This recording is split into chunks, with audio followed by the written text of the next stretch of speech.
A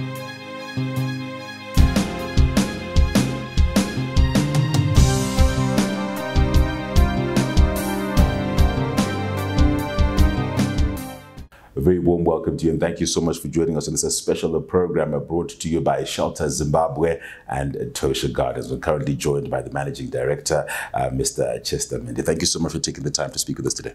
Thank you for having me. Now, exciting news for Shelter Zimbabwe and Etosha Gardens. Maybe you could give us a brief background on the two organizations before we get to the big announcement. Well, the story basically is that Shelter represents housing. And housing is a big topic. A person in a flat is in a house. A person in a mansion is in a house.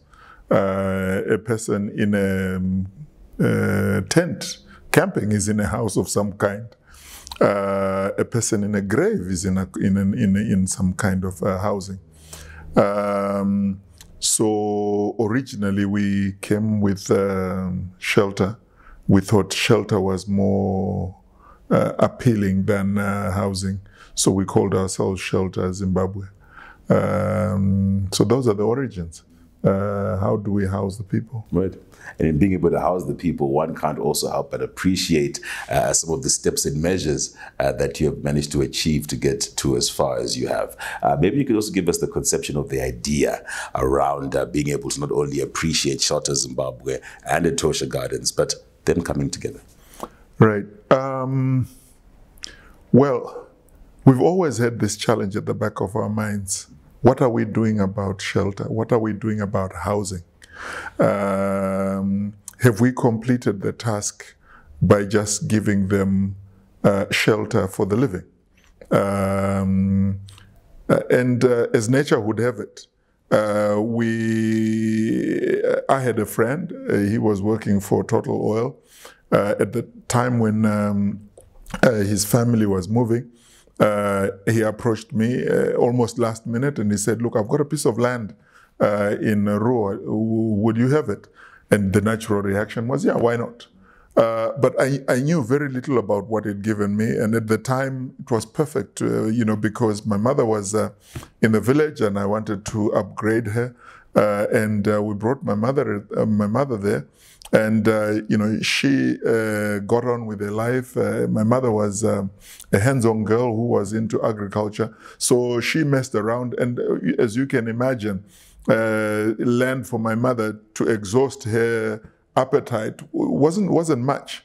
So we didn't really see what she was sitting on until we were forced to move her out of there because of urbanization, which was approaching our land.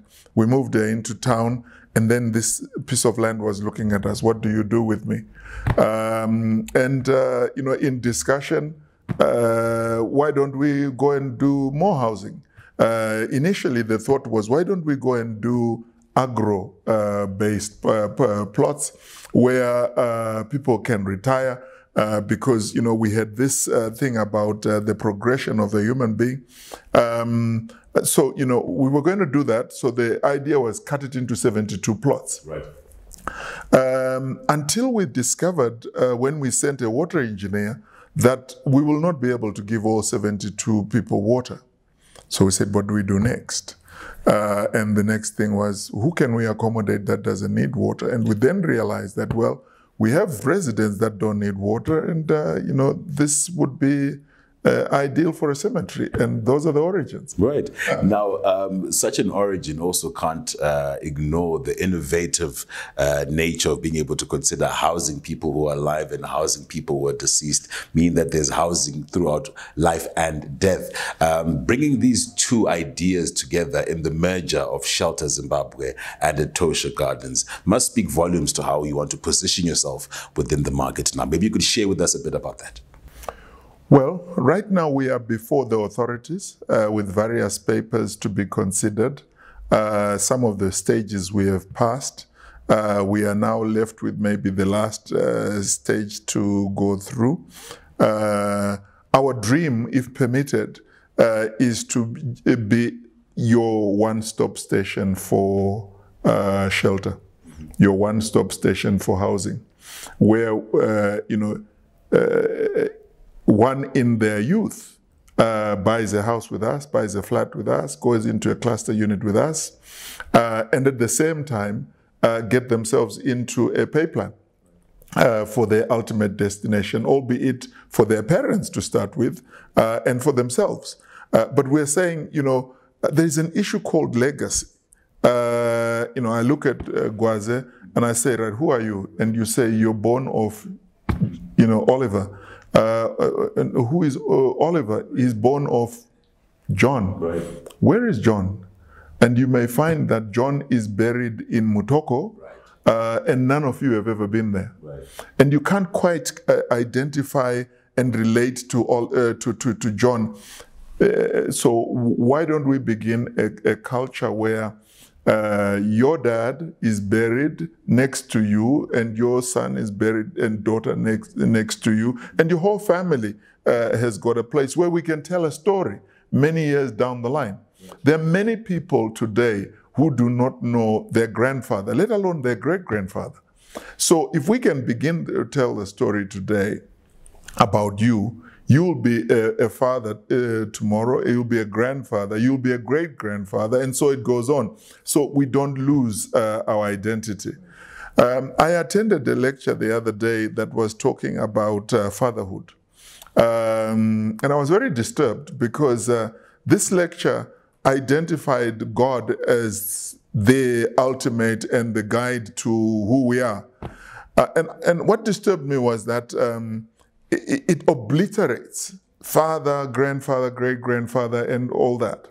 I'm not saying there is anything wrong with identifying with God, but I'm saying, can we have just as important a discussion about our relation to God as we do our relation to our parents?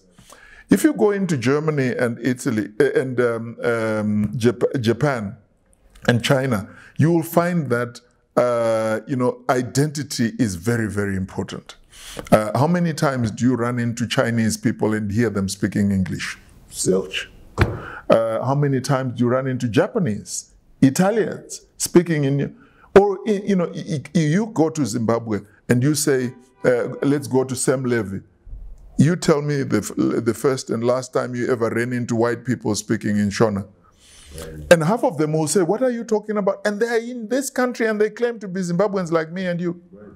So identity is critical. Yeah, very critical. Talking about identity, I can't help but also acknowledge the government's position to be able to ensure that 1 million housing units rather, are made available to the populace. That particular target can't be met without support from the private sector, entities such as yourselves. If you could maybe share with us how you look to being able to contribute towards meeting that particular target. Well, we've been on the road for 40 years. In our 40 years, we've contributed 14,000 units, which is insignificant. It's insignificant because this country has 225,000 students or children coming out of school every year. 225,000 right across, from O-level, even if you say from grade 7, because most farming children are not going very far in education. So you look at grade 7 as the exit point, you look at O-level as the exit point, A-level as another point, and a degree another point. 220, 230, 250,000 every year are coming onto the job market. These people want housing. Somebody has got to do something about it, and I ran into ministry officials the other day. They're doing a policy document or refining their policy document on settlements, and I was delighted to hear that they are talking about housing the living and housing the dead, which was very encouraging, because you come into my village, every little family has got their own graveyard. So where are we going with this? Surely this must be organized. Right. Every family, every village must have a cemetery. Right. You seem to also have segued very well to my next follow-up on that, in that regard, with burial plots. Concern having been raised within the city of Harare that burial spaces have basically come to an end. I think our only two areas have been earmarked so far. Maybe you could tell us a bit about how Etosha Gardens seems to also want to be able to contribute towards meeting the dire need, excuse the pun, of burial spaces for the people of Harare. Well, Etosha has challenged the culture, behavior, and all our graves are what we call bunker graves, or some would call them double burials. Essentially, they are designed to accommodate husband and wife.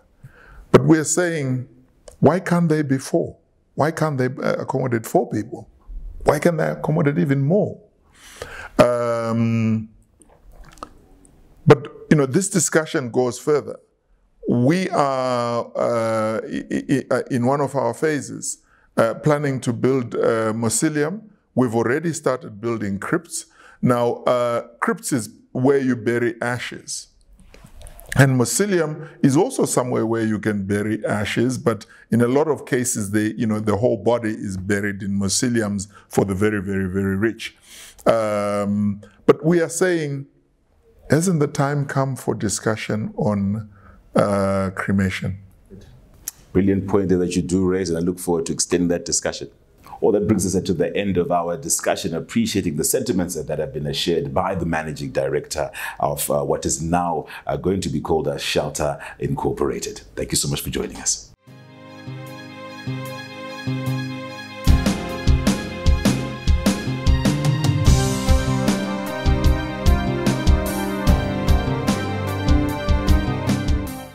A very small percent of smart people can predict what the future holds and invest wisely.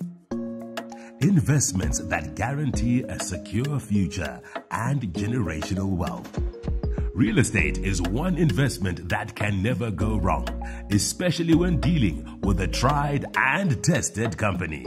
As Shelter Zimbabwe, having been in the property development business for over 3 decades, we derive satisfaction in giving our valued clients smart housing solutions, providing modern and sustainable built-up residential spaces of unsurpassed quality. Be a smart investor. Discover and experience the joy of owning a home. Yes, where others see just land, we see not only homes, but a lifestyle so desirable and worth living. A redefinition of urban living in a modern, urban, and serene environment. Witness the beauty of a worthwhile and secure investment by a team which brings it all together and dedicated to achieving extraordinary results. With us, you can get a service stand where you can build your dream home to suit your unique taste and style, as we offer an assortment of high, medium, and low density housing options. We are there to create endless possibilities. Our ultimate desire being to build homes specifically designed with you in mind, to give you the luxury and comfort you deserve. With 1-bedroom apartments for young professionals, 2-bedroom apartments for growing families, and spacious 3-bedroom apartments with ample space for maximum expression. At Shelter Zimbabwe, your dream home is just a step away.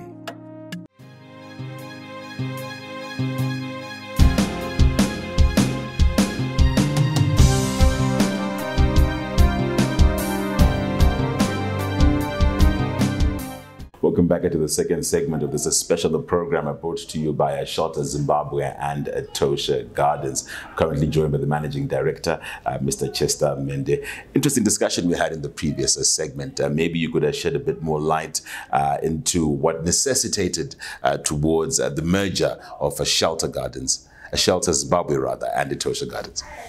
Okay. It's actually 3 brands. It's Shelter Zimbabwe, Etosha Memorial Park, and Etosha Gardens. There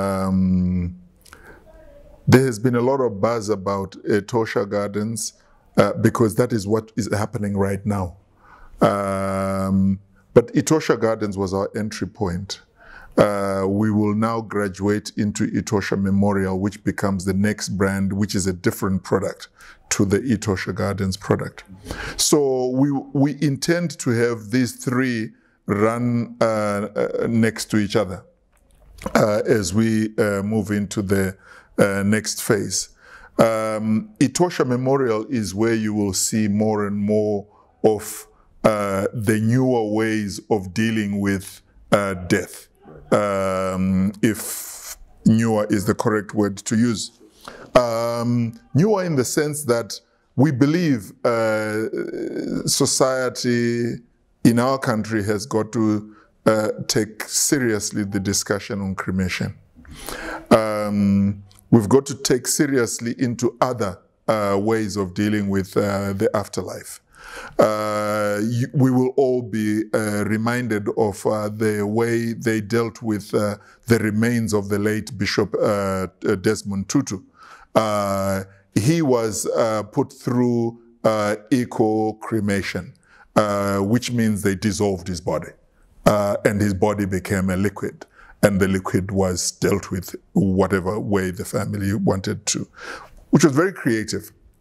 Then there is cremation as we know it, where the body is put through heat and the body is burnt and you get ashes. There is other ways that are coming where the body is deposited in a casket, where the body is surrounded in soda ash, wood ash, amongst other things, for a period. I think the average so far is 9 months. At the end of 9 months, you and I are reduced to manure, and the manure is sold.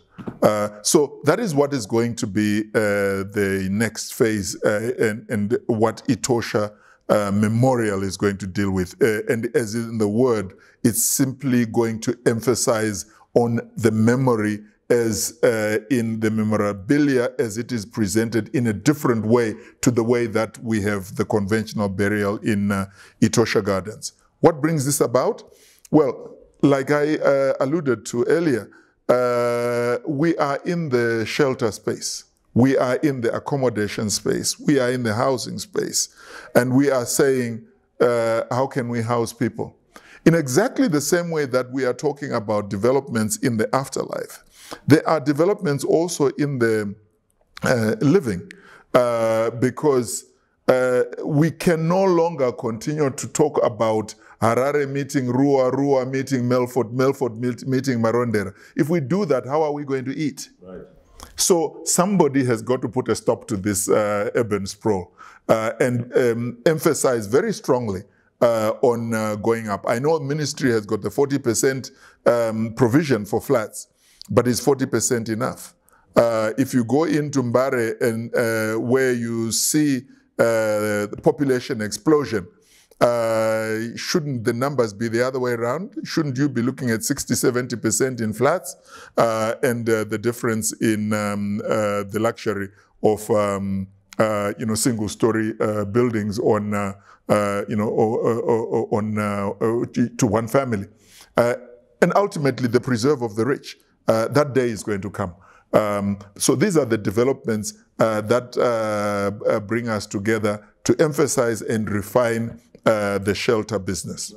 Briefly, you did touch on a few of the opportunities that come as a result of this merger taking place. Maybe you could share with the public what the benefits, rather, would be in being able to take advantage of the service offering with Shelter Incorporated.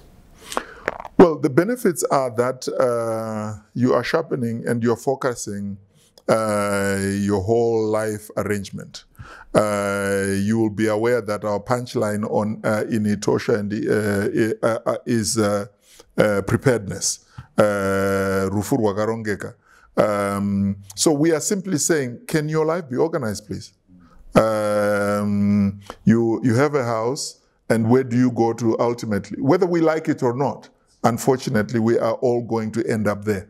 It doesn't matter who we are. And so we are saying, can it be organized? And we're also saying, can you have one rub into the other?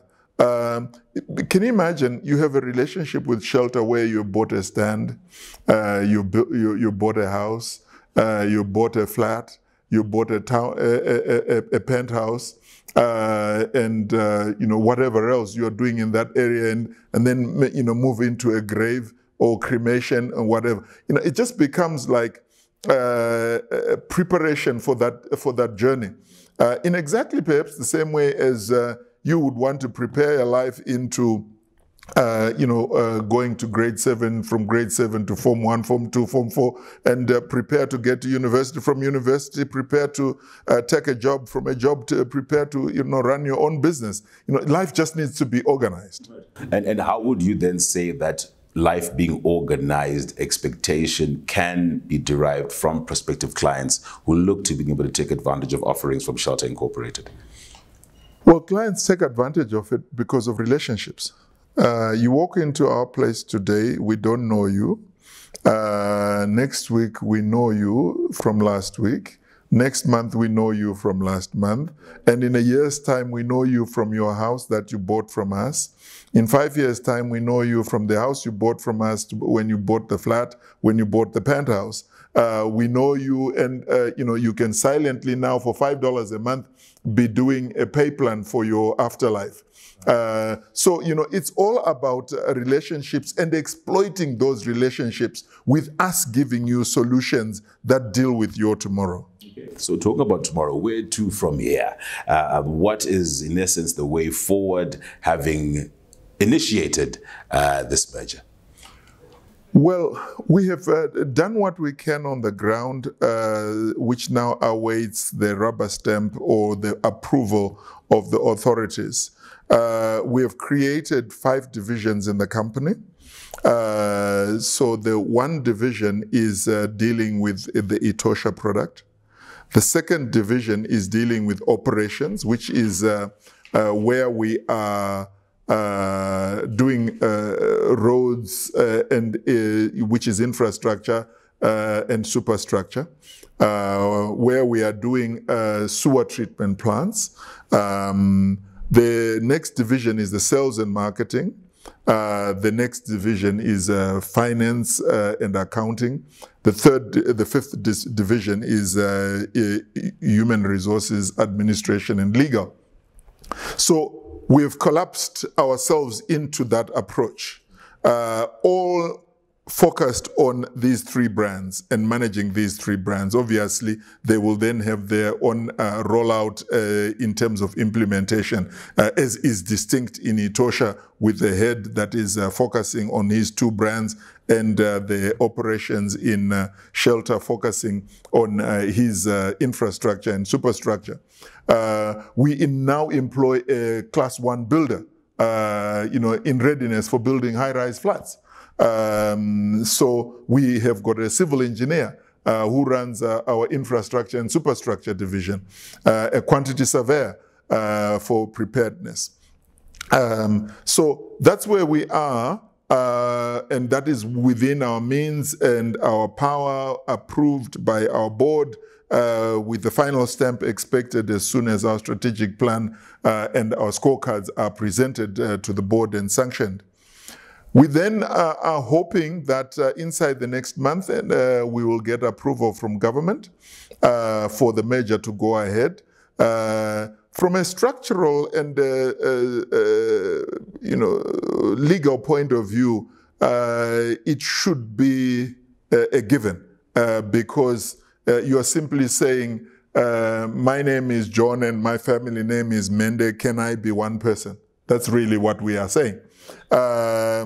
Because Etosha and Shelter are owned by the same ownership at the end of the day. So we are simply saying, can we be allowed to house them all together? When that is done, we will be on the road and running. That's it. Looking forward to the successful journey that Shelter Incorporated will be taking. And I also am aware that there will be a handover process that will be taking place to the ministry with regards to developments that have taken place. Maybe very briefly, you could share with us a bit on that. Okay. We at our level hand over to the local authority. And it is up to the local authority to involve government. Like a child does not go to grandfather, you go to your mom and dad decide, when and where to bring the rest of the family. So, and we do this at the turn of every project. In our business, this is what is called compliance. So every project, when we finish it, on completion, we are required to go and obtain what is called a certificate of compliance, which means we've done everything: roads, water, sewer, and people can do. Yeah. So we are, we're doing it at the end of every project. Shortly we are handing over a bridge. Then we will hand over a single-story construction project, and so we move on. But it's always exciting. When we're doing these handover processes, because, all the excitement that you find in people owning a home, some owning a home for the first time, and it's a very interesting step in any economy. No, that's it. Mr. Mhende, thank you so much for your time, and we definitely do look forward to speaking to you again in future. Thank you for having me, and I am expecting that my colleagues will now come to the show, the different heads that I've spoken about, so that they can explain to you what they will also be doing as their own individual contribution on this journey. That's it. Thank you for having me. Thank you very much. Well, that brings us to the end of our discussion. Thank you so much for staying tuned with us on this special program brought to you by Shelter Zimbabwe, Etosha Gardens, and Etosha Memorial Park, which will officially now become Shelter Incorporated. That's it for now. Pleasant viewing.